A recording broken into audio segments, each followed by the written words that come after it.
Hallelujah, praise the Lord. ஆண்டவரும் இரட்சகருமாகிய இயேசு கிறிஸ்துவின் நாமத்தில் உங்களை அன்போடு கூட வாழ்த்துகிறேன். நாம் ஒவ்வொரு வாரமும் நாம் இந்த மாதத்துக்குரிய வசனத்தை நாம் முதலாவது தியானித்துட்டு அதிலிருந்து நாம் அந்த வேதத்தை நாம் தியானம் செய்து கொண்டிருக்கிறோம். இந்த வாரமும் நாம் நம்முடைய வாக்குத்தத்தத்தை எடுத்துக்கொள்வோம். இந்த செப்டம்பர் மாதத்துக்குரிய வாக்குத்தத்தத்தை நாம் எடுத்துக்கொள்வோம். எபேசியர் 3ஆம் அதிகாரம் 20வது வசனம். எபேசியருக்கு எழுதின நிருபம் 3ஆம் அதிகாரம் 20வது வசனத்தை வாசிப்போம். நாம் வேண்டிக் கொள்கிறதற்கும் நினைக்கிறதற்கும் மிகவும் அதிகமாய் நமக்குள்ளே கிரியை செய்கிற வல்லமையின்படியே நமக்கு செய்ய வல்லவராய் இருக்கிறார். ஆமென், ஹல்லேலூயா. திருப்பதி விசுவாசிக்கிறேன். இந்த நாட்களிலும் கூட நாம் வேண்டிக் கொள்கிறதற்கும் நினைக்கிறதற்கும் மிகவும் அதிகமாய் நமக்குள்ளே கிரியை செய்கிற அதில் இந்த வசனத்தை நாம் பார்க்கும்போது இப்போ தேவன் யார் என்பதை நாம் பார்க்க முடிகிறது. தேவன் யாரா இருக்கிறாரா? அவர் நாம் நினைப்பதற்கும் எண்ணுவதற்கும் அதிகமாய் கிரியை செய்கிற தேவனாய் இருக்கிறாரா? அப்போ அந்த வசனத்துல தெளிவாய் சொல்லப்பட்டிருக்குது, நமக்குள்ளே கிரியை செய்கிற வல்லமையின்படியே. அப்போ நமக்குள்ள கிரியை செய்கிற தேவனா இருக்கிறார். ஹல்லேலூயா. எத்தனை பேர் விசுவாசிக்கிறீங்க? ஆண்டவருடைய நாமம் மகிமைப்படுவதாக. இந்த நாட்களில தேவன் நம் மூலமா செய்ய நமக்கு கொடுக்க போகிற அந்த ஆசீர்வாதத்தை குறித்து தான் நாம் பார்க்க போகிறோம். தேவன் நமக்கு தருபவைகளை குறித்து இந்த தினத்துல நாம் பார்க்க போகிறோம். The Lord will provide us அப்படின்னு சொல்லிட்டு இந்த தலைப்புல தான் நான் பார்க்க போகிறேன். இந்த செய்தியை நான் ஆயத்தப்படுத்த இந்த செய்தியை இப்பொழுது நம்ம பாஸ்டர் மூலமா நான் கேட்டேன். நான் ஆச்சரியம் என்னன்னா, நான் என்ன செய்தியை ஆயத்தப்படுத்தி கொண்டு வந்தேனோ அதே புஸ்தகத்துல தான் இன்றைக்கு நம்ம சங்கீதத்தை நம்ம வாசிக்க கர்த்தர் கிருபை பாராட்டி இருக்கிறார். அது பாருங்க, தேவன் நமக்கு தருபவை, the Lord will provide us அப்படின்ற தலைப்புல நான் பேச விரும்புகிறேன். நாம் வேண்டிக் கொள்கிறதற்கும் நினைப்பதற்கும் மிகவும் அதிகமாய் நமக்குள்ளே கிரியை செய்கிற வல்லமையின்படியே நமக்கு செய்ய வல்லவராய் இருக்கிறார். முதலாவது, தேவன் வல்லவராய் இருக்கிறார். எத்தனை பேர் அதை விசுவாசிக்கிறீங்க? எத்தனை பேர் அதை நம்புறீங்க? ஹல்லேலூயா. இன்றைக்கு அவர் வல்லமை உள்ள தேவன். அவர் நமக்கு வேண்டிக் கொள்கிறதற்கும் எண்ணுவதற்கும் அதிகமாய் செய்ய வல்லவராய் இருக்கிறார். ஹல்லேலூயா. இன்றைக்கு நம்முடைய தேவன் வல்லவராய் இருக்கிறார். அதை தான் நான் பார்க்க போகிறோம். ஒரு உதாரணத்தை நாம் பார்ப்போம் என்றால்,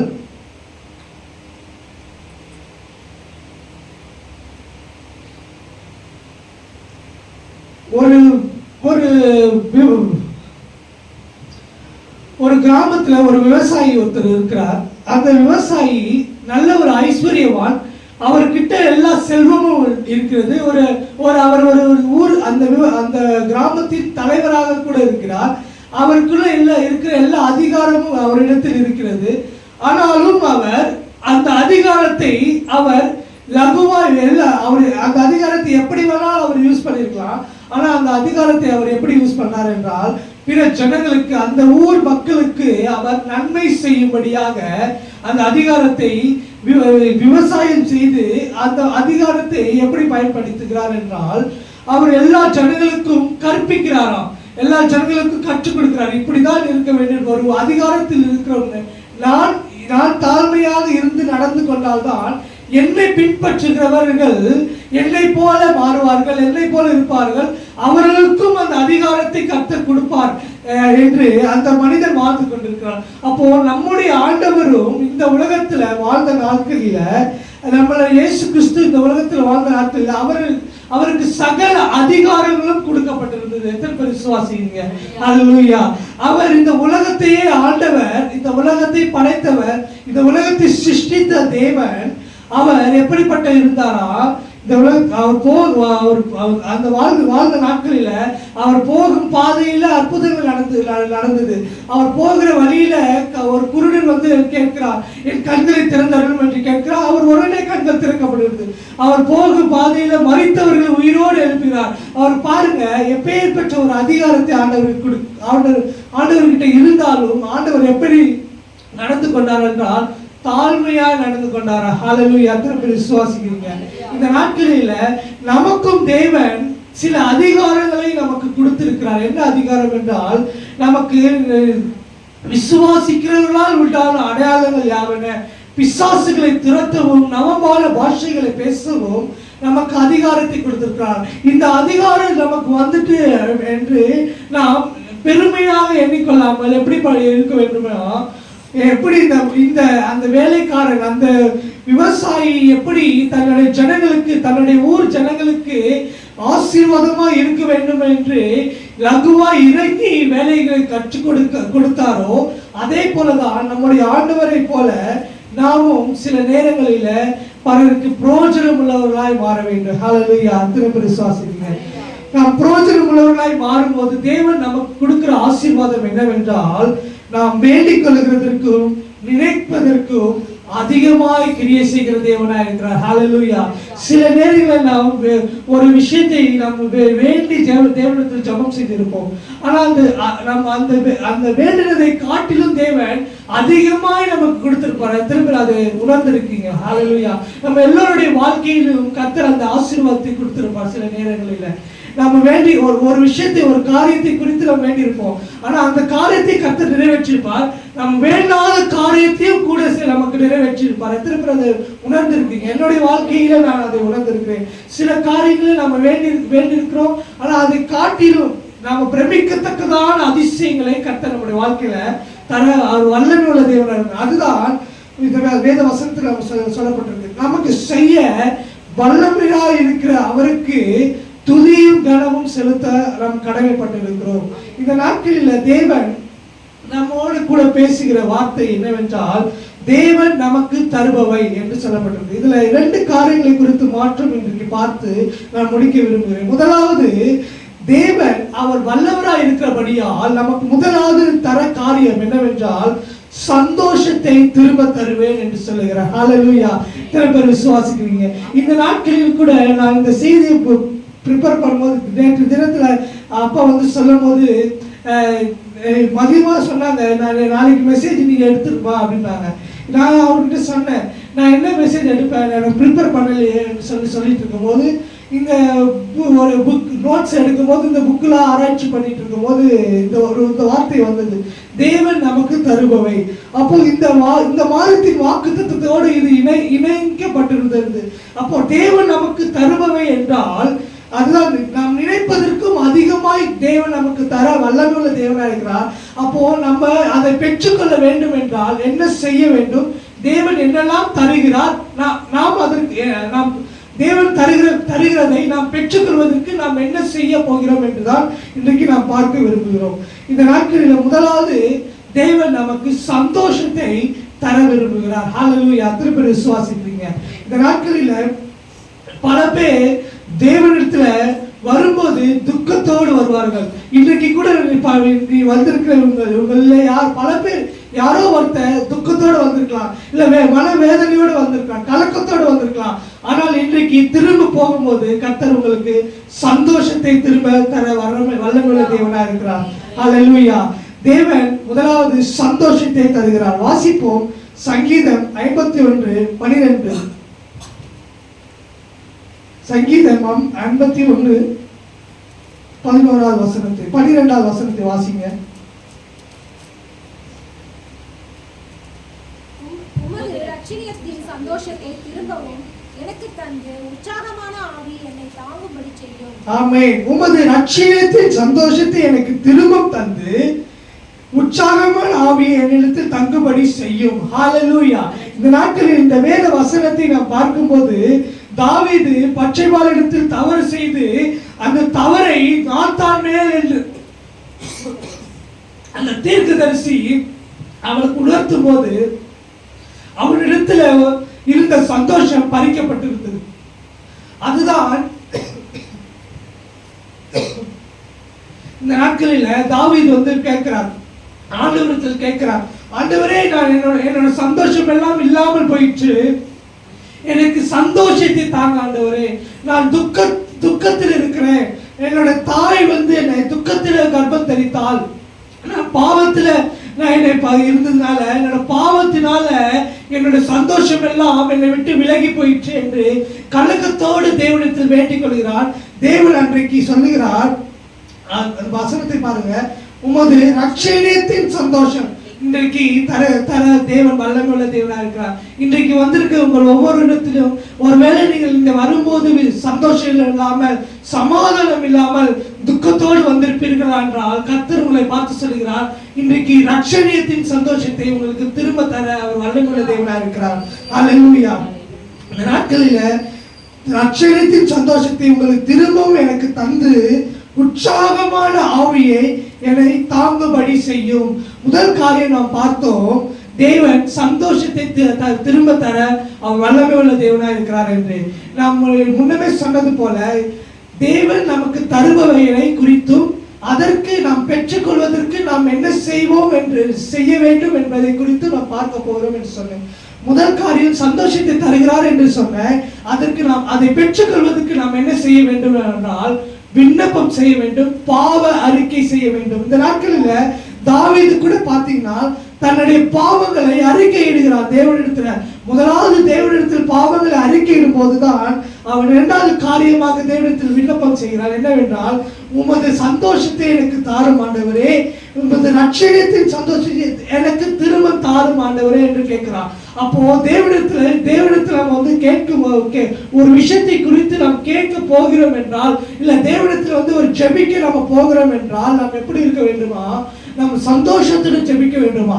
நாம் விண்ணப்பத்தை செய்ய வேண்டும் என்றால் நாம் என்ன செய்ய வேண்டும்? முதலாவது காரியம் அறிக்கை செய்துவிட்டு நாம் விண்ணப்பத்தை தேவனிடத்தில் செய்யும் போது தேவன் நமக்கு நாம் எண்ணுவதற்கும் அதிகமாய் கர்த்தர் செய்ய வல்லமை உள்ள தேவனாய் இருக்கிறார். ஹல்லேலூயா. இந்த நாட்களில் தேவன் நம்மோடு பேசிக்கொண்டிருக்கிற காரியம் பயங்கரமான காரியம். என்னவென்றால், அவர் நமக்கு சந்தோஷத்தை திரும்ப தர வல்லமையுள்ள தேவனாக இருக்கிறார். ஏசாயா தீர்க்கதரிசி புஸ்தகம் 52வது அதிகாரம் 1வது வசனத்தை வாசிங்க. ஏசாயா, எழும்பு எழும்பு சீயோனே, உன் வல்லமையை தரித்துக்கொள்,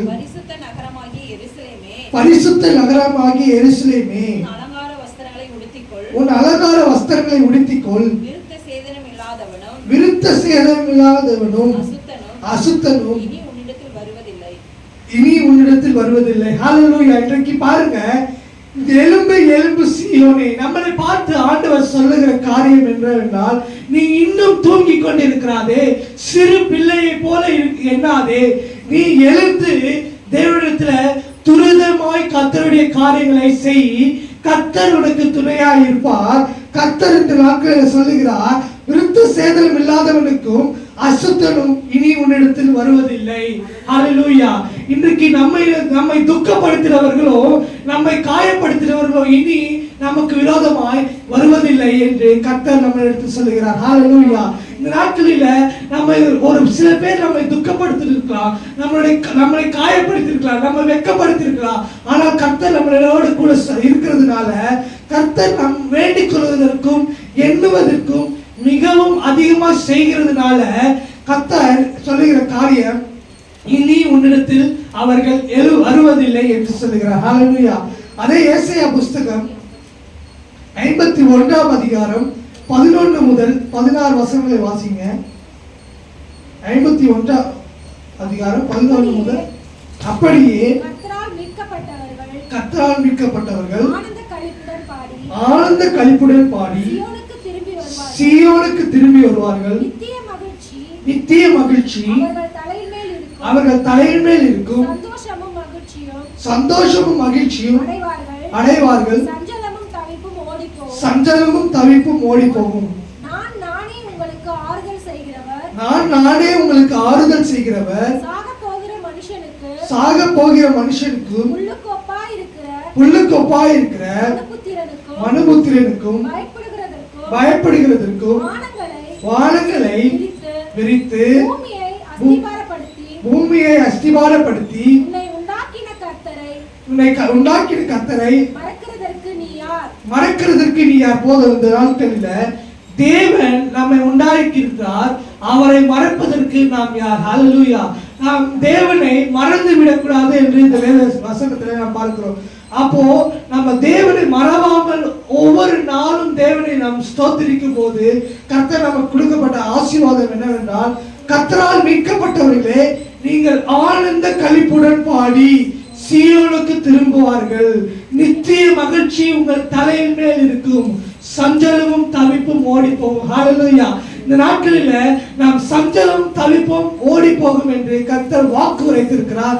அவர் வாக்கு மாறாதவராய் இருக்கிறார். ஹல்லேலூயா. இந்த நாட்களில் தேவன் நம்மோடு பேசிக்கொண்டிருக்கிற காரியம், முதலாவது நாம் நம்முடைய சந்தோஷத்தை இழந்திருப்போம் என்றால் கர்த்தர் அதை திரும்ப தர வல்லமை உள்ள தேவனாய் இருக்கிறார். நாம் இன்றைக்கு நம்ம வேதனையோடு கர்த்தரிடத்தில் வந்திருப்போம், சந்தோஷம் இல்லாமல் தேவனிடத்தில் வந்திருப்போம். அவர் நம்மை பார்த்து சொல்லுகிற காரியம் என்னவென்றால், நீ நினைப்பதற்கும் வேண்டிக் கொள்வதற்கும் அதிகமாய் உன்னிடத்தில் கிரியை செய்கிற தேவனாகிய கர்த்தர் ஆகிய நான் நன்மை செய்யும்படியாக வல்லவராய் இருக்கிறார். ஹல்லேலூயா. அவர் வல்லமை உள்ள தேவனாய் இருக்கிறார். நம்மிடத்துல அவர் கிரியை செய்ய வல்லமை உள்ள தேவனாய் இருக்கிறார். எத்தனை பேர் அதை விசுவாசிக்கிறீங்க? ஹல்லேலூயா. கர்த்தருடைய நாமம் பரிசுத்தப்படுவதாக. இந்த நாட்களில் தேவன் நம்மோடு கூட பேசிக்கொண்டிருக்கிறார். நம்முடைய பாவங்களை குறித்து நாம் ஜாக்கிரதையா இருக்க வேண்டும். நம்முடைய பாவங்களை கர்த்தரிடத்துல அறிக்கை செய்யும் போது தேவன் நமக்கு சந்தோஷத்தை திரும்ப தர வல்லமை உள்ள தேவனாய் இருக்கிறார். இரண்டாவது காரியம் வாசிப்போம். இரண்டாவது கர்த்தர் தருகிற ஆசீர்வாதம் என்னவென்றால், நமக்கு கர்த்தர் தரக்கூடிய ஆசீர்வாதம் ஒவ்வொன்றும் பயங்கரமாய் இருக்கும். அதற்கு உதாரணமாக வாசிப்போம். அதே எபேசியர் புஸ்தகம் 3 எபேசியர் 3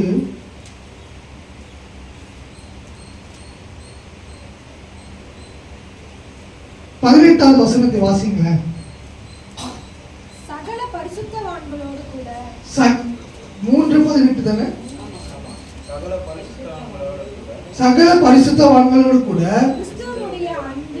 கிறிஸ்துவனுடைய அன்பின் அகலமும் நீளமும் ஆழமும் உயரமும் என்னதென்று உணர்ந்து. போதும், நிறுத்துங்க. பாருங்க, இந்த நாட்களில் தேவனிடத்தில் நாம் வேண்டிக் கொள்ளும் போது எப்படி இருக்க வேண்டும் நான் சொன்னேன்? சந்தோஷத்தோடு இருக்க வேண்டும் என்று நான் சொன்னேன். ஏனென்றால் கர்த்தருடைய அன்பும் அகலமும் ஆழமும் உயரமும் என்னதென்று நாம் உணர்ந்துட்டோம் அப்படின்னா நாம் எதை குறித்தும் கவலைப்பட மாட்டோம். ஹல்லேலூயா. எத்தனை பேர் விசுவாசிங்க? தேவன் நமக்கு அன்பாய் இருக்கிறார். அவருடைய அகப்பே அன்பு. அந்த அகப்பே அன்பு என்றால் ஒருவரும் இந்த உலகத்துல தாயோட பாசம், தாயோட அன்பு மேலான அன்பு என்று கருதப்படுகிறது. ஆனால் அந்த மேலான அன்பை காட்டிலும் மிக மிக மேலான அன்பு தான் அந்த அகப்பே அன்பு. ஹல்லேலூயா. எத்தனை பேர் விசுவாசிக்கிறீங்க? அதுதான் ஒரு பாவமும் அறியாத அந்த பரிசுத்த தேவன் நமக்காக பலியானார் என்றால் அதுதான் அகப்பே அன்பு. எத்தனை பேர் அதை விசுவாசிக்கிறீங்க? ஹல்லேலூயா. நம்முடைய பாவங்களுக்காக, நம்மளுடைய மீறுதலுக்காக தன்னுடைய ஒரே பேரான குமாரனை நமக்காக தந்தருள்வார் என்றால் அதுதான் அகப்பே அன்பு. ஹல்லேலூயா. நம்மளால அந்த காரியத்தை செய்ய முடியாது. ஒரு மனுஷனால ஒரு உதவிக்கு ஒரு மனுஷனுக்கு ஒரு மனுஷன் உதவி செய்ய வேண்டாம் என்றாலும் அந்த மனுஷனுக்கு செய்ய மன விருப்பம் இருக்காது. ஏனென்றால் நம்ம எல்லாரும் சுயாதீனம் உள்ளவர்கள், நம்ம சுயத்தால் உண்டானவர்கள். தேவன் நமக்கு சுயாதீனத்தை கொடுத்திருக்கிறார். ஆனால் அந்த அன்பை நம்ம ஒரு மனுஷனுக்கு அன்பு செலுத்த முடியும். எவ்வளவு அன்பு செலுத்த முடியும்? நிறைய பேர் சொல்லுவாங்க, இந்த உலகத்தை பார்க்கல, இந்த உலகத்தின் நீடாக நான் உண்மையில அன்பு வைத்திருக்கிறேன் என்று. ஆனால் அதை காட்டிலும் பெரிய அன்பு நம்முடைய தேவனாகிய ஆண்டவர் நம்ம மேல் வைத்திருக்கிறார். ஹல்லேலூயா. அதுதான் அந்த நம்ம உணர்ந்து கொள்ள வேண்டிய காரியம் என்னவென்றால், அவருடைய அன்பின் ஆழமும் அகலமும் உயரமும் நாம் உணர்ந்துட்டோம் என்றால் என்றைக்கும் நாம் சந்தோஷமா இருப்போம். ஹல்லேலூயா. எத்தனை பேர் விசுவாசிக்கிறீங்க? என்றைக்கும் நாம் கவலைப்பட மாட்டோம், என்றைக்கும் நாம் வெட்கப்பட மாட்டோம். தேவன் என்னோடு கூட இருக்கிறார். ஏனென்றால் அவருடைய அன்பு ஆழம் அகலம் உயரத்தை நான் உணர்ந்து கொண்டேன் என்று தைரியமாக நாம் சொல்லலாம். ஹல்லேலூயா. எத்தனை பேர் விசுவாசிக்கிறீங்க? இரண்டாவது காரியத்தை நாம் பார்ப்போம். தேவன் நமக்கு தருபவை என்னவென்றால், இரண்டாவது பலனை தருகிறார். ஹல்லேலூயா. அவர் பலனை தருகிற தேவனாய் இருக்கிறார். இந்த நாட்களில் நமக்கு பலன் இல்லை என்றால் சந்தோஷம் இல்லாமல் போயிடும். எத்தனை பேர் அதை நம்புறீங்க? நமக்கு பலன் சோர்வு இருந்ததுன்னா நமக்கு சந்தோஷம் இல்லாம போயிடும். நம்முடைய வாழ்க்கையில ஏதோ ஒன்றை இழந்தது போல ஆகிவிடும். அதுதான் தேவன் நமக்கு தர விரும்பவைகள் எல்லாவற்றிலும் காட்டிலும் பலனை தர தேவன் வல்லமையுள்ளவராக இருக்கிறார். நாம் வேண்டிக் கொள்வதற்கும் எண்ணுவதற்கும் கர்த்தர் பெரிய காரியங்களை செய்ய பயங்கரமான தேவனாக இருக்கிறார். வாசிப்போம். அப்போஸ்தலர் புஸ்தகம் 1ஆம் அதிகாரம் 8வது வசனத்தை வாசிங்க. அப்போஸ்தலர் 1ஆம் அதிகாரம் 8வது வசனம். பரிசுத்த ஆவி உங்களிடத்தில் வரும்போது நீங்கள் பலன் அடைந்து பரிசுத்த ஆவி உங்களிடத்தில் வரும்போது நீங்கள் பலன் அடைந்து எருசலேமிலும் யூதேயா முழுவதிலும் சமாரியாவிலும் பூமியின் கடைசி பரியந்தமும் எனக்கு சாட்சிகளாய் இருப்பீர்கள் என்றார். ஹல்லேலூயா. முதல் காரியம் நாம் பார்த்தோம், சந்தோஷத்தை திரும்ப தருவார் என்று பார்த்தோம். அதற்கு நாம் செய்ய வேண்டிய காரியம் நாம் பாவ அறிக்கை செய்ய வேண்டும் என்று நாம் பார்த்தோம். இரண்டாவது காரியம், கர்த்தர் நமக்கு பலனை தருகிறார் என்று பார்க்கிறோம். பரிசுத்த ஆவி உங்களிடத்தில் வரும்போது நீங்கள் பலன் அடைந்து எருசலேமிலும் யூதாவிலும் முழுவதிலும் சமாரியாவிலும் பூமியின் கடைசி பரியந்தும் எனக்கு சாட்சிகளாக இருப்பீர்களாக என்றார். ஹல்லேலூயா. அப்ப பாருங்க, கர்த்தர் நமக்கு பலனை தருவார் என்றால் நாம் என்ன காரியங்களை செய்ய வேண்டும் என்றால் சாட்சிகளாக இருக்க வேண்டும் என்று கர்த்தர் நம்மிடத்து சொல்லுகிறார். கர்த்தரிடத்தில் நாம் சாட்சிகளாக இருக்க மாற வேண்டும். எத்தனை பேர் விசுவாசிக்கிறீங்க? நாம் ரட்சிக்கப்பட்டிருக்கிறோம், ஞானஸ்தானம் எடுத்திருக்கிறோம், ஆனால் ஆவிக்குரிய வாழ்க்கையை வாழ்ந்து கொண்டிருக்கிறோம். ஆனால் பிறரிடத்தில் நாம் சாட்சியா இல்லாமல் போனோமானால் கர்த்தர் எப்படி நம்மிடத்தில் கிரியை செய்வார்? எப்படி நாம் வேண்டிக் கொள்வதற்கும் எண்ணுவதற்கும் அதிகமாய் நமக்கு கிரியை செய்வார் என்று நாம் சிந்தித்து பார்க்க வேண்டும். இந்த நாட்களில் தேவன் சொல்லுகிற காரியம் என்னவென்றால், நாம் அவருக்கு சாட்சிகளாய் இருக்கும் போது நாம் எண்ணுவதற்கும் வேண்டிக் கொள்வதற்கும் அதிகமாக கிரியை செய்ய அவர் வல்லவராய் இருக்கிறார். ஹல்லேலூயா. இன்னைக்கு தேவனுடைய புண்ணியங்களை அறிவிக்கும்படி நாம் தெரிந்து கொள்ளப்பட்டிருக்கிறோம். எத்தனை பேர் அதை விசுவாசிக்கிறீங்க? ஹல்லேலூயா. கர்த்தருடைய நாமம் மகிமைப்படுவதாக. தேவனுடைய புண்ணியங்களை அறிவிக்கும்படியாக கர்த்தர் நம்மை ராஜரீக ஆசாரியராக நம்மை தெரிந்து கொண்டிருக்கிறார். எப்படி சாதாரணமாக நம்ம தெரிந்து கொள்ளவில்லை, ராஜரீக ஆசாரியனாக நம்மை தெரிந்து கொண்டிருக்கிறார். ஹல்லேலூயா. எத்தனை பேர் விசுவாசிக்கிறீங்க? நாம் பெருமை கொள்ள வேண்டிய விஷயம் என்னவென்றால், தேவன் நம்மோடு கூட இருக்கிறார் என்றதை நாம் பெருமையாக எண்ண வேண்டும். ஹல்லேலூயா. நான் இயேசுவின் பிள்ளை என்று பெருமையாக எண்ண வேண்டும். அப்படி நாம் எண்ணும் போது நமக்கு தேவன் தருகிற காரியம் சந்தோஷத்தை தருவார். யார் பல நேரங்களில் நம்மை துக்கப்படுத்துவார்கள், பல பேர் நம்மை வேதனைப்படுத்துவார். ஆனாலும் நாம் சந்தோஷமா இருப்போம், நம்ம மகிழ்ச்சியோடு இருப்போம், நம்ம பலத்தோடு இருப்போம். ஏதோ ஒரு வியாதி கூட நம்மை தாக்கினாலும் நாம் பலனோடு இருப்போம். ஹல்லேலூயா. ஏனென்றால் வாசிங்க, பிலிப்பியர் 4ஆம் அதிகாரம் 13வது வசனத்தை வாசிங்க. என்னை பலப்படுத்துகிற கிறிஸ்துவினாலே எல்லாவற்றையும் செய்ய எனக்கு பலன் உண்டு. ஹல்லேலூயா.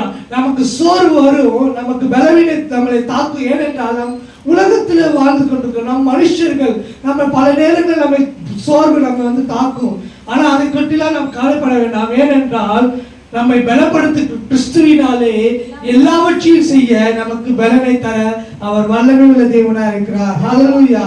மூன்றாவது காரியமாய் நாம் பார்ப்போம். கொலோசியர் 1ஆம் அதிகாரம் 11வது வசனத்தை வாசிங்க. கொலோசியர் சந்தோஷத்தோடு கூடிய எல்லா பொறுமையும் நீடிய சாந்தமும் உண்டாவதற்கு மகிமையான அவருடைய வல்லமையின்படி எல்லா வல்லமையாலும் பலப்படுத்தப்படவும் உங்களுக்காக வேண்டுதல் செய்கிறோம். அப்போஸ்தலனாகிய பவுல் கொலோசியர் நிருபத்தில் எழுதுகிற காரியம் என்னவென்றால், இந்த நாட்களில் பிறருக்காக நாம் வேண்டுதல் செய்கிறவர்களாய் நாம் மாற வேண்டும். ஹல்லேலூயா. நம்ம தேவனிடத்தில் ஜெபிக்க வரும்போது நம்ம எப்படி ஜெபிக்க வருவோம்? நமக்காக நாம் ஜெபிக்க வருவோம், நம்முடைய தேவைகளுக்காக நாம் ஜெபிக்க வருவோம். ஆண்டவரே என்னை ஆசீர்வதிங்க. நம்ம எப்படி ஜெபிப்போம்? என்னை பலப்படுத்துங்க, என்னோட குடும்பத்தை பலப்படுத்துங்க, என்னை ஆசீர்வதிங்க, நமக்கு நம்முடைய தேவைகளுக்கு மாத்திரம்தான் நாம் வேண்டிக் கொண்டு வந்திருக்கிறோம். இந்த நாட்டில் கர்த்தர் வேண்டிக் கொள்கிற காரியம் என்னவென்றால் நாம் பிறருக்காக ஜெபிக்கிறவர்களாய் மாற வேண்டும். அதுதான் இந்த வேத வசனத்தில் சொல்லப்படும்.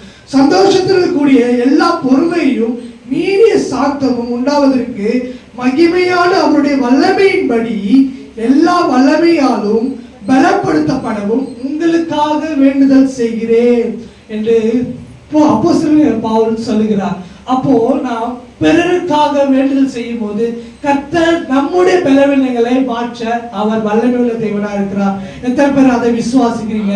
நாம் பிறருக்காக ஜெபிக்க வேண்டும். ஆண்டவரே, இன்னும் ரட்சிக்கப்படாத ஜனங்கள் அநேக ஆயிரம் பேர் இருக்கிறார்கள், அவர்கள் தொட வேண்டும், அவர்கள் ரட்சிக்கப்பட வேண்டும் என்று நாம் பிறருடைய பாரத்தை நாம் சுமக்கும் போது கர்த்தர் நம்முடைய பாரத்தை அவர் சுமக்க அவர் வல்லவராய் இருக்கிறார். ஏனென்றால் அவருடைய அன்பும் ஆழம் அகலம் உயரம் யாவையும் நாம் உணர்ந்தவராய் மாறிவிடுவோம். ஹல்லேலூயா. அத்தனை பேர் விசுவாசிங்க. கடைசியாக நாம் வாசித்து முடிப்போம். சங்கீதம் 20வது சங்கீதம் 2வது வசனத்தை வாசிங்க. சங்கீதம் 20:2. அவர் பரிசுத்த ஸ்தலத்திலிருந்து ஒத்தாசை அனுப்பி சியோனிலிருந்து உன்னை ஆதரிப்பார். தேவன் நம்மை பார்த்து சொல்லுகிற காரியம் என்றால் அவருடைய பரிசுத்த ஸ்தலத்திலிருந்து உன்னை அவர் நினைத்து உன்னை ஆதரித்து சியோனிலிருந்து உன்னை ஆதரிப்பார் என்று சொல்லுகிறார். அவருடைய சபையிலிருந்து சியோன் என்றால் சபையிலிருந்து கர்த்தர் உங்களை ஆதரிப்பார் என்று சொல்லியிருக்கிறார். அவர் நம்முடைய எல்லா குறைகளுக்கு கிறிஸ்துவுக்குள்ளாக நிறைவாக்கி அவர் வல்லவராய் இருக்கிறபடியால் நாம் வேண்டுவதற்கும் நினைப்பதற்கும் அதிகமாய் செய்ய தேவன் வல்லமை உள்ள தேவனாய் இருக்கிறார். இன்றைய காலகட்டத்தில் நாம் வேண்டுகிற காரியம் இன்றைக்கு நடக்காமல் இருந்திருக்கலாம். நாம் ஜெபித்த காரியம் இன்றைக்கு நிறைவேறாமல் இருந்திருக்கலாம்.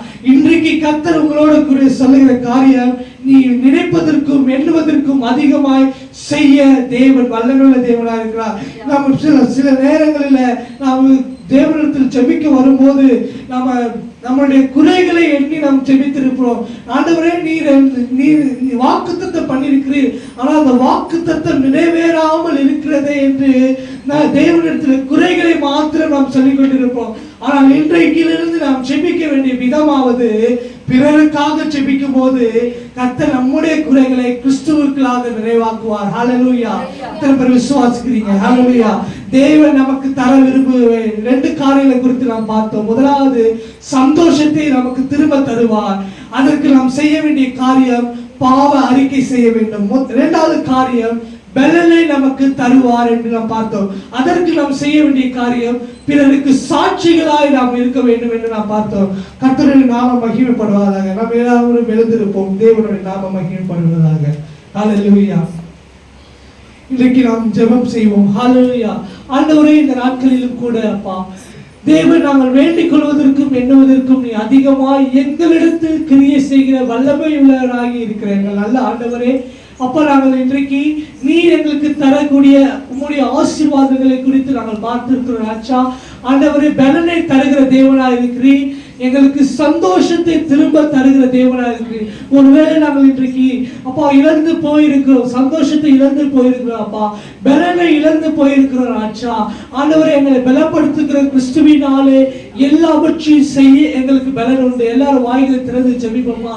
ஆண்டவரே, இன்றைக்கு நாங்கள் பலனை இழந்திருக்கிறோம் அப்பா, சந்தோஷத்தை இழந்திருக்கிறோம். ஆச்சா ஆண்டவரே, எங்களுக்கு அப்பா நாங்கள் எண்ணுவதற்கும் அதிகமாய் செய்ய அப்பா வல்லவராய் இருக்கிற எங்கள் நல்ல ஆண்டவரே, உங்களுடைய அன்பு நாள அகல உயரத்தை நாங்கள் உணர்ந்து அப்பா வாழும்படியாக ஆண்டவரே, நாங்கள் சந்தோஷிக்கும்படியாக, நாங்கள் பலனடையும்படியாக இன்றைக்கு வேண்டிக் கொள்கிறோம். தகப்பனே, உங்களுடைய நாமம் மகிமைப்படும்படியாக ஜெபிக்கிறோம். எங்களை தாழ்த்தி உங்களுடைய சமூகத்தில் ஒப்புக் கொடுக்கிறோம். மீட்பரும் ரட்சகருமாய் இருக்கிற இயேசுவின் மூலம் ஜெபம் கேளும் ஜீவனுள்ள பிதாவே, ஆமென்.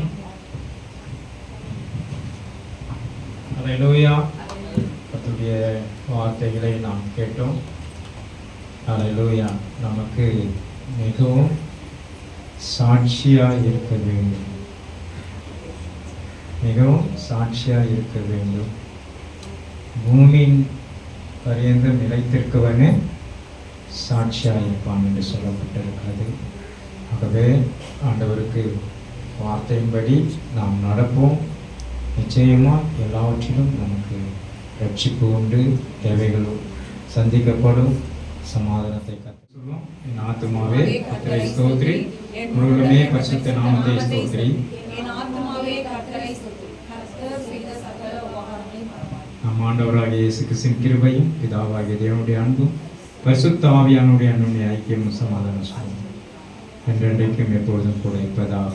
ஆமென் சொல்லுவோம். அல்லேலூயா, அல்லேலூயா, அல்லேலூயா. ஒருவருக்கொருவர் வாழ்த்துங்கள். கர்த்தர் உங்களை ஆசீர்வதிப்பார்.